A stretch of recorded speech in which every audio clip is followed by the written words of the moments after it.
பண்ணி போடுறது தான் நமக்கு வேலையே தவிர மற்றபடி இதுவே அதோட வேலையை வந்து செய்ய ஆரம்பிச்சு. Very nice ma'am. ஸோ இப்போ வந்து ஆட்டோமேட்டிக்காக வந்து டெய்லி ரொட்டீன் ஒர்க் எதுவுமே வந்து அஃபெக்ட் ஆகாத விதமாக நமக்கு தேவையானது நம்மளோட ரூட் சக்ராஸாக இருக்கட்டும் இல்லை நம்மளோட ஆராஸாக இருக்கட்டும் கிளென்ஸ் பண்ணுறது, அட் த சேம் டைம் நம்மளோட மேனிஃபெஸ்டேஷன் எல்லாமே வந்து ஆஸ் யூஷுவல் டெய்லி ரொட்டீன்ல ஏதோ என்ன மாதிரி ஆட்களுக்குலாம் வந்து அது ரொம்ப யூஸ்ஃபுல்லாக இருக்கும். ஆமாம். ஸோ அப்போ வந்து என்ன பண்ணிக்கலாம், இந்த டிவைசஸை வந்து நம்ம யூஸ் பண்ணி இதோடைய பொட்டென்ஷியலில் வந்து நம்மளுடைய பெனிஃபிட்ஸ்க்கும் நம்ம வந்து எடுத்துக்கலாம். ஸோ இப்போ பாருங்க, இப்போ நீங்கள் ஒரு அந்த வயர் வந்தது உடனே மெசேஜ் காட்டுச்சு. ஆமாம், இது வெளியில வந்துருச்சுன்ற மாதிரி. ஸோ அப்போ திரும்ப நீங்கள் பஞ்ச் பண்ணோடனே நமக்கு ஃப்ரீக்வன்சி ஃப்ளோ ஆக ஆரம்பிச்சிருச்சு.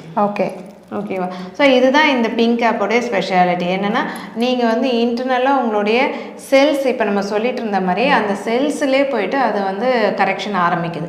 அப்போ என்ன ஆகுதுன்னா